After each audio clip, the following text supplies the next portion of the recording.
This is the worksheet from class titled Friction, Forces in 2D, and Projectile Motion Review. Number 1 gives us a force in the down direction and also to the right. I realized that the wording of this question was a little bit confusing. The intention was to have just 8 newtons straight down, no normal force, and then the given force of 6 newtons. The question is, what is the magnitude and direction of the resultant force? Well, to find the resultant force, we can just use the Pythagorean theorem. We get 10 newtons. To find the magnitude of the angle, we need to use our inverse tan function. Or you could really use any inverse trig function, and you get 37 degrees. The direction would be south of east, or you can just give it your full measurement there, 307 degrees. Let me stop and explain that. The angle that I labeled is 37 degrees. So if you think about it in terms of your coordinate plane, you are at an angle of 37 degrees beyond 270, which is the straight down axis. So from 0, that entire angle would be 307 degrees, or 37 degrees south. That should be east of south, not south of east. I apologize. So you can either say 37 degrees east of south or 307 degrees. I'm going to write it now on our coordinate plane here. So in order to write an opposing force, you would have to have an equal magnitude in the opposite direction. So you could say that it is 37 degrees west of north. You could say that it's 50 degrees north of west. Or you could say it's 127 degrees from the x-axis. I got 127 by adding 37 to 90. So the reason why the correct answer is 10 newtons to the upper left, because the question is asking what force would put it into equilibrium. Equilibrium is when the sum of the forces is 0. So the given force, they gave us the two components. We determined that it is 10 newtons to the down right direction. So in order to be in equilibrium, in order to make the net force 0, we need to have an equal and opposite force. Number 2, we have 2 ropes pulling on a ring. One is 62 newtons at 30 degrees. So the first thing I'm going to do is resolve this into its x and y components. We can't do any math until we resolve a angled vector into its x component and its y component. So I'm going to use my trigonometric functions here. We can use the cosine function to find the x component. We can use our sine function to find the y component. We're given a second angle at a different vector at a different angle here. I can use trig to find the x component. I can use my trig functions to find the y component as well. The question is, what is the net force? So let's add them all up. We got 52 to the right, we got 31 to the right, we got 31 to the up, we got 54 in the up as well. So basically what I did here is, after I resolved my two forces into their x and y components, I can add up those x and y components. So the whole reason why we use our trig functions to get just the x and just the y is because once we have that, then we can work with it. Then we can add them, we can subtract them, we can combine them, we can do all sorts of things. So once I have my components, I can add them together to find the total force. So I got 54 to the right, I got another 31 to the right, I got 31 to the north, I got another 54 to the north. So we add them all up and we see what we get. Well, it turns out that we get a total of 85 to the north, that's 31 plus 54. We get a total of 85 to the east, that's 31 plus 54. Then we can use our Pythagorean theorem to find our resultant force. So it's a total of 120 newtons. And the angle is 45 degrees. I didn't have to use any trig function there because I know that if both sides of the triangle are equal, then the angle must be 45 degrees. And it's always a good idea just to sort of look at it when you're done and see if it makes sense. You're giving 62 newtons in the upright direction. You have another 62 newtons in the upright direction. So does it make sense that your total force is 120 newtons in the upright direction? Yeah, it does. It makes sense. Let's take a look at number 3. We have a 36 Newton force. We're given the angle. So here we go again. We're given the angle in the official mathematic format here. They're giving it from the x-axis, 220 degrees from the x-axis. So I can deduce that that little angle that I labeled there is 45 degrees because I did 270 minus 225. So anytime I have an angled vector, I need to find the x component and the y component. I can find the y component with my cosine function. I can find the x component with my sine function.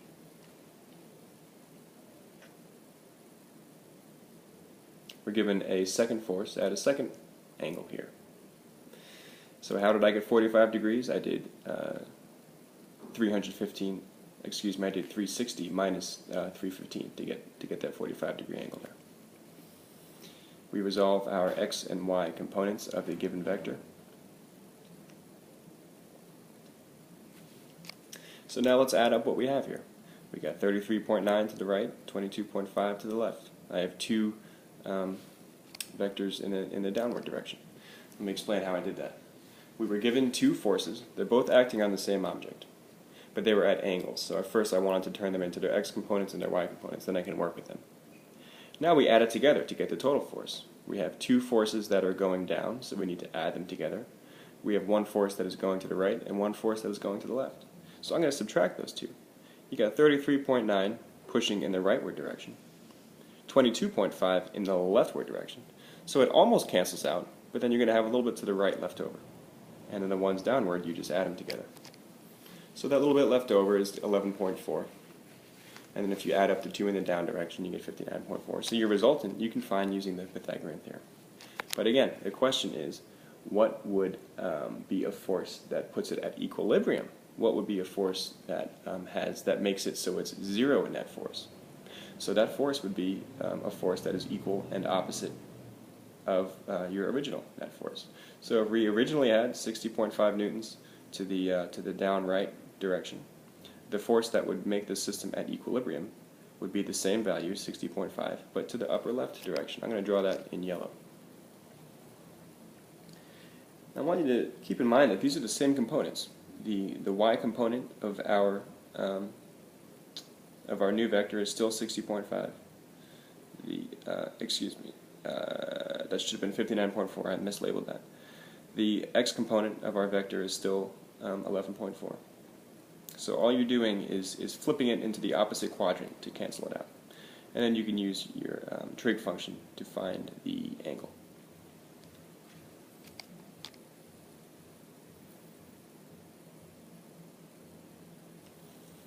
Here we go. We are throwing a stone off a cliff. We're given the velocity as well as the height of the cliff. I'm going to label what I have in the y direction. The velocity initial is 0 because the only velocity is in the x direction. Acceleration is negative 9.8. I don't know the final velocity in the y direction. I don't know the t in the y direction. I'm given the d in the y direction. So when we have problems like that, we're given very little information, right? We're just given the height of the cliff and we're given the velocity of the rock. That's not a whole lot. So when you're not really sure what to do, a good thing to do is always to just write down everything that you know. Let me explain one more time how I know this. The velocity in the y direction is 0 because we're only throwing it straight out. We're not throwing it up, we're not throwing it down. So there's no initial velocity. By the time the rock hits the ground, it will certainly have some velocity in the y direction because gravity will be speeding it up towards the ground, but for now there's none. And then I have my other knowns and unknowns. So a good place to start when you're doing these projectile motion problems is usually to find time. That's pretty much always the best place to start. So I can use my d equals VIT plus 1/2 AT squared equation to find the time in the y direction. My distance in the y direction is 78.4. There's no velocity initial in the y direction, but my acceleration is 9.8, and I can solve for t. Now, let's do the x direction in white. I'm given my velocity initial. The velocity final is really going to be the same thing because the velocity in the x direction doesn't change. There's no acceleration. The distance is not given. And the time is the same as the y direction. Time is common between x and y. So I can use my equation v equals d over t to solve for d in the x direction. Now, how can we find the final velocity of the rock altogether? Well, first I got to find the final velocity in the y direction. I can use my v equals vi plus at equation in the y direction only. And then once I have my velocity final in the y direction, I can use it and add it to my velocity in the x direction to find my total velocity, or my resultant velocity. This particular question doesn't ask you to find the hypotenuse. This just says what are the magnitude and direction of the horizontal and vertical components. So we can stop there. I can't iterate enough how important it is to make sure that you have time, for a couple of reasons. For one thing, time is very useful. There's t in most of our kinematics equations. And also, it's a good translator between the x and y direction, because it's the same for both. It's the only thing that's the same in both. Number 5, we are rolling a steel ball off of something. We're given the height, we're given the distance that it travels. We do not know the velocity in the x direction. Let's start out by writing what we do know. Let me do the y direction in yellow here. We know that there's no velocity initial in the y direction because it's only in the x. We know acceleration, the distance is given. Let's start by finding time again. We're going to use the same equation as the last problem.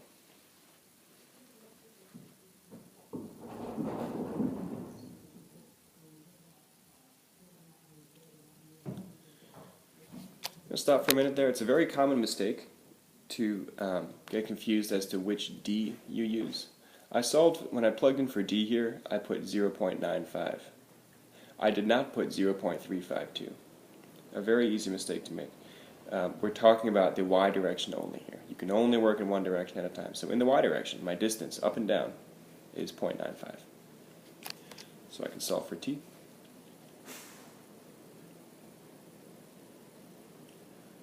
Now I want to know the velocity in the x direction. Let's do our x variables in white.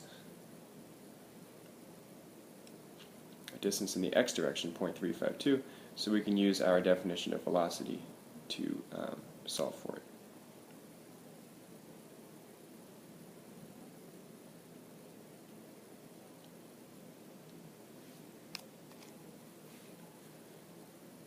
Number 6, we're kicking a football. We're given the speed and the angle. So I'm not even going to read the rest of the question. I'm just going to go ahead and resolve the vector into its x and y components, because we cannot use any of our equations until we have the x and y components. I'm using my trig functions here. I'll put a video up on trig functions for those of you who are a little bit unsure about it.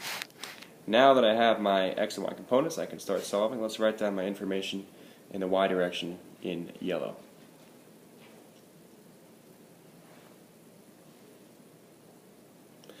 So we need to find the time here, and this can be tricky.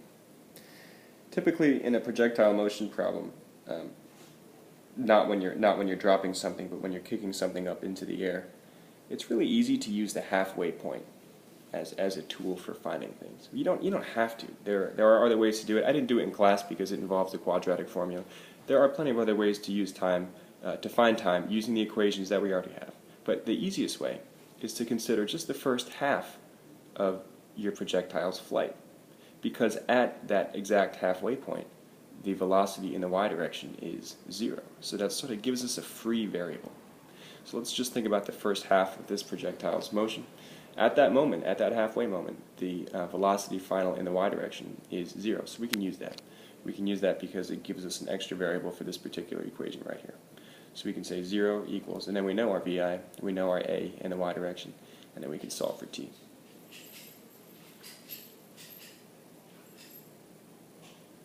But this is just a t for the first half of the flight, remember. So you have to be careful to multiply it by 2. If you're going to use the halfway point trick, which I hope that you do, please remember to multiply your value of t by 2 to get your real t. I'm going to go ahead and solve for the distance in the y direction as well, because I know I need to find that eventually. The maximum height, as it were. So again, this is just the y direction. I'm solving for the halfway point, but this time, instead of solving for t, I'm using a different equation that will give me d, because I know that the d at the halfway point of a projectile's trajectory will be its highest point, right? So if you solve for d at 0 velocity in the y direction, you know that's the highest point, so you know that that will be the answer to your question.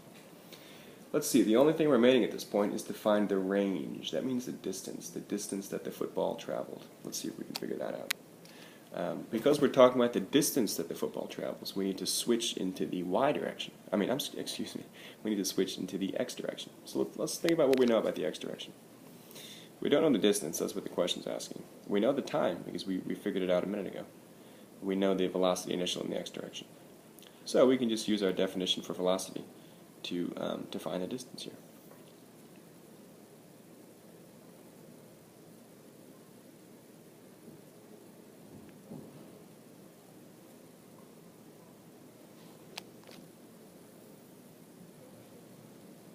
We have a very similar problem.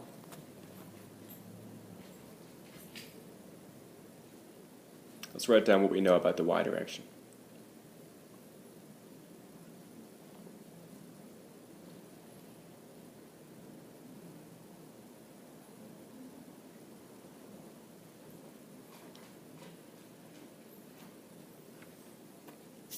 This is usually a great equation to start with to find time.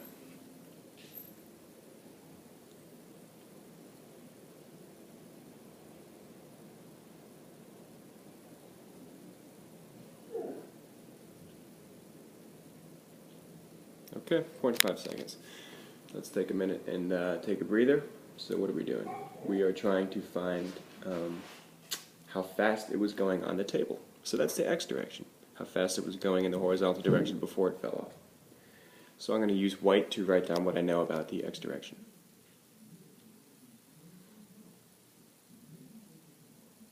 Looks like I have everything I need in order to use my v equals d over t equation to solve for v.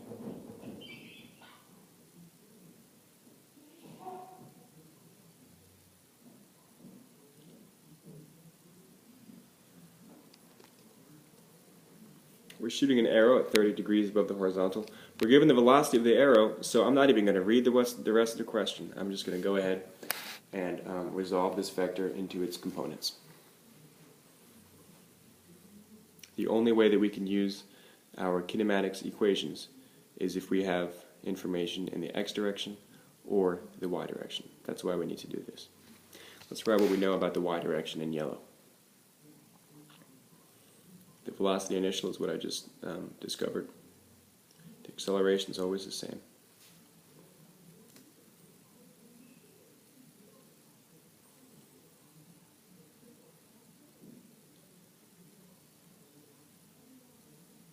Let's go ahead and find the maximum height.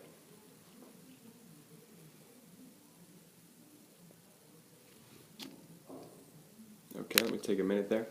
Let's see, how did I know to use this equation? Well, at the maximum height, you know that your velocity in the y direction is 0. So at that point of maximum height, I know that the Vf is 0. I've already determined the Vi. I know the A. And so this equation has everything I need to solve for d in the y direction, which is the maximum height. The next question is to find how far away the target is. That's the x direction. Okay, we want to know how far away the target is. So let's think about what we have in the x direction. We have the speed, which was the x component of my initial velocity. I don't know the time, so wait, let's stop there. We can't do anything without time. We can't figure out how far something's going to go unless we know how long it's going to take. So let's revert back to our good old y direction, because we're comfortable finding time in the y direction. So let's go ahead and do that. You can do this several ways. I'm going to show you one way to do it. You can use your halfway trick. We could say when the football reaches its halfway point, the velocity final in the y direction is 0.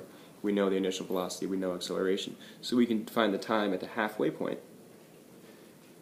And then we can just multiply that by 2 to get the actual time. Now let's go back over to our x direction, now that we have the time, and now we can solve for the distance in the x direction.